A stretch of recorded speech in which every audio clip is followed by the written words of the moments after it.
Entah karena tidak lagi bisa mencalonkan pada Pilpres 2024 nanti, atau ada argumen lain. Yang jelas, kami memandang nyali Presiden Jokowi kian hari kian menurun dalam upaya melawan korupsi di negeri ini. Terbukti dari ketidakberdayaannya ketika melawan kelompok yang melemahkan KPK lewat revisi Undang-Undang KPK. Termasuk belum bersikapnya Presiden dalam polemik antara Ombudsman dengan KPK. Sekarang saatnya kita menguji nyali Presiden Joko Widodo. Apakah masih berani melawan korupsi seperti periode pertama? Atau malah sebaliknya, mengikuti kemauan para mafia korupsi di negeri ini yang sudah barang tentu tidak mau ada lagi lembaga yang bisa menyentuh mereka.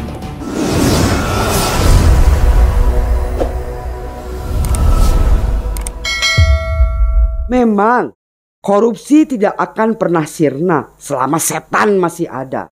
Mereka yang lemah iman dan buruk akhlak tentu akan terjerumus pada kejahatan korupsi. Sebab pada dasarnya mayoritas orang melakukan korupsi itu karena kerakusan atau keserakahan, di samping faktor lain yaitu adanya kesempatan, peluang, dan kebutuhan. Tekad baik pemimpin pemerintah yang memiliki kewenangan dan infrastruktur untuk memberantas kejahatan ini tentu sangat menentukan apakah pemimpin tersebut memiliki tekad yang kuat, integritas yang tinggi, dan direalisasikan dalam tindakan yang konkret untuk memberantas korupsi di negeri ini. Atau sebaliknya, malah mengikuti permainan para koruptor dengan membuka peluang yang seluas-luasnya untuk melakukan tindak pidana korupsi atau tidak. Dengan tidak bermaksud menyanjung Presiden Indonesia sebelumnya, diakui atau tidak, fakta membuktikan Presiden ke-6 Susilo Bambang Yudhoyono lebih tegas dalam menentukan sikap melawan korupsi. Terbukti dari ketegasannya menolak revisi Undang-Undang Nomor 30 Tahun 2002 tentang KPK. Sejak SBY menjabat sebagai Presiden, tanggal 20 Oktober 2004 hingga tanggal 20 Oktober 2014, upaya revisi Undang-Undang KPK terus dilakukan kalangan legislatif.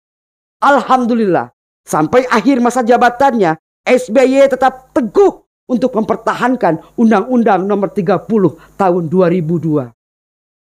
Memasuki era pemerintahan Presiden Joko Widodo, serangan-serangan dari barisan pecinta dan pelindung koruptor ini makin gencar dan kencang.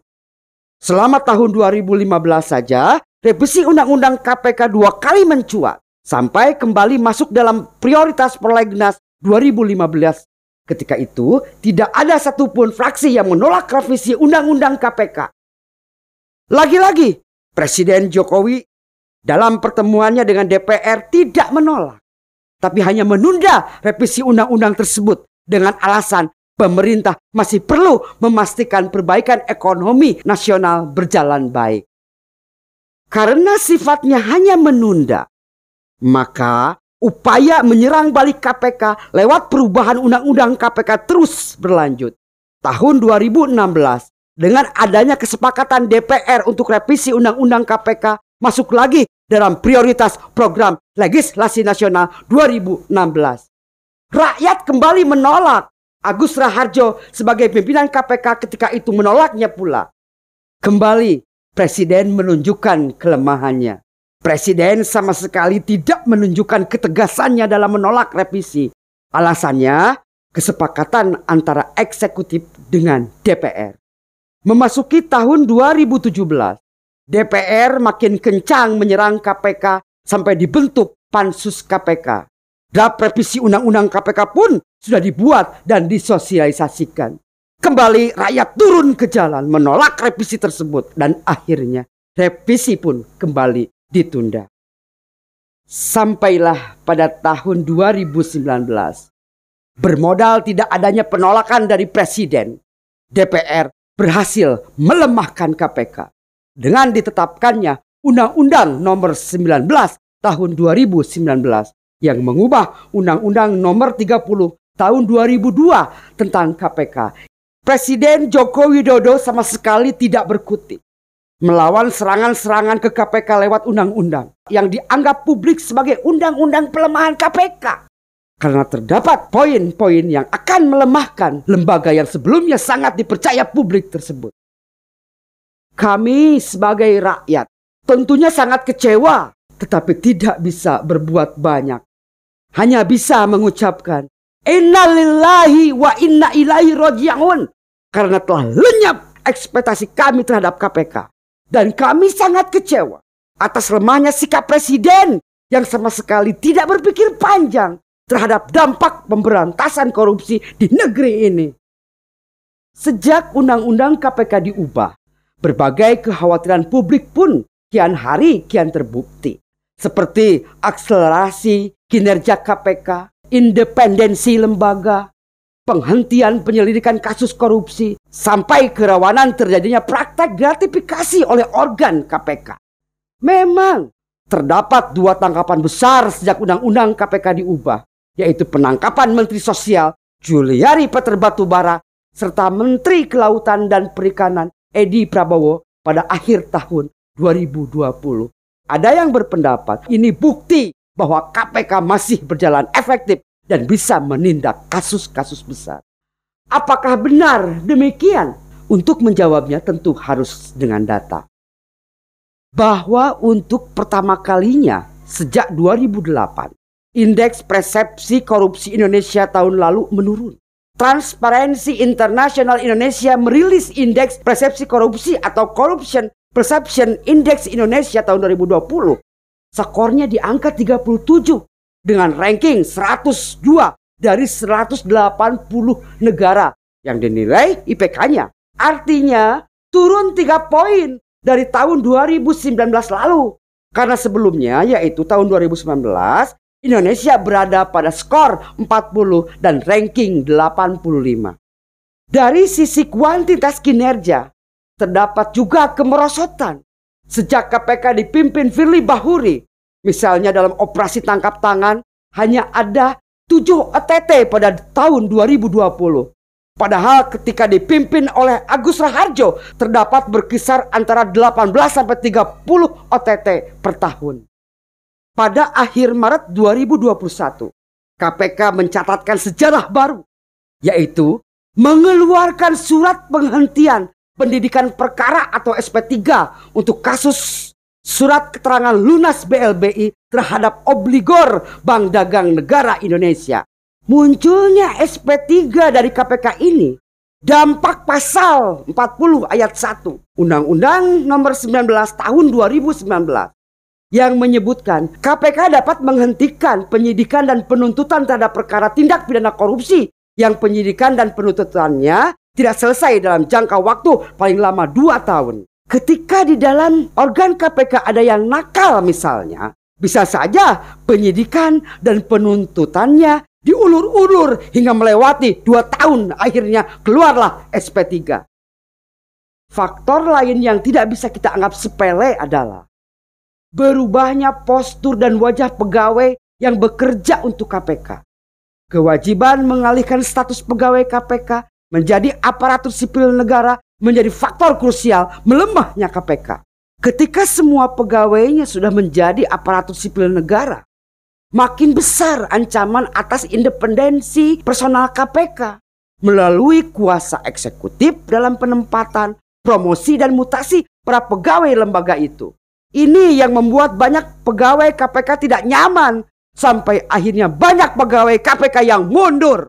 Ditambah dampaknya Peraturan KPK nomor 1 tahun 2021 tentang tata cara pengalihan pegawai KPK menjadi ASN yang memasukkan klausul tes wawasan kebangsaan sebagai syarat pengalihan status kepegawaian hingga saat ini masih menjadi polemik yang tentunya mengganggu kinerja KPK itu sendiri.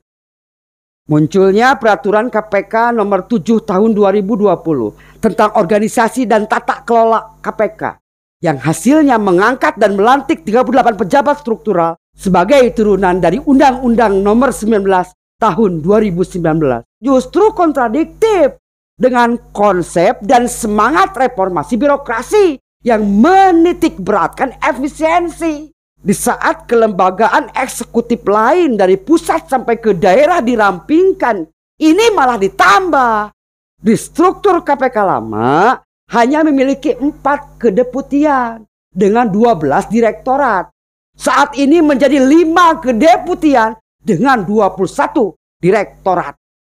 Yang paling miris, keluarnya peraturan pimpinan KPK nomor 6 tahun 2021 tentang perjalanan dinas di lingkungan KPK. Sampai-sampai mantan pimpinan Komisi Pemberantasan Korupsi, Bushro Muqaddas menyebut, terbitnya peraturan pimpinan KPK terbaru yang membolehkan perjalanan dinas dibiayai panitia merupakan bukti upaya pelumpuhan KPK secara lebih total. Sebelumnya, peraturan Komisi KPK melarang perjalanan dinas dibiayai panitia. Perjalanan dinas dibiayai keuangan KPK. Pegawai KPK yang diutus juga tidak boleh dijemput dan membayar makan dengan uang dari KPK. Sampai kepada jamuan makan siang atau makan malam, itu juga tidak boleh ditanggung oleh lembaga yang mengundang, baik itu pemerintah maupun swasta. Kami sendiri memandang masalah perjalanan dinas yang memperbolehkan diterima pegawai KPK bisa menurunkan marwah KPK itu sendiri. Justru keseganan kepada KPK itu salah satunya karena tidak boleh menerima apapun termasuk biaya perjalanan dinas. Memperhatikan hari demi hari, kondisi KPK makin mengarah pada kelumpuhan. Untuk itu, kami ingin menguji nyali Presiden Joko Widodo. Apakah dia berani bersikap dengan kewenangan yang dimilikinya untuk memperbaiki dan mengembalikan lagi marwah KPK dengan cara pertama, secepatnya bersikap atas konflik KPK versus Ombudsman. Kedua, memerintahkan pimpinan KPK untuk mencabut peraturan pimpinan KPK nomor 1 tahun 2021 dan peraturan pimpinan KPK nomor 6 tahun 2021. Ketiga, membuat peraturan pemerintah pengganti undang-undang tentang Komisi Pemberantasan Korupsi seperti yang pernah dilakukan pada tahun 2015 dengan mengeluarkan Perpu nomor 1 tahun 2015. Kami sebagai masyarakat masih menaruh harapan karena masih banyak waktu bagi Presiden untuk mengevaluasi KPK secara holistik. Demikian yang dapat kami sampaikan. Mohon maaf atas segala kekurangan. Wassalamualaikum warahmatullahi wabarakatuh.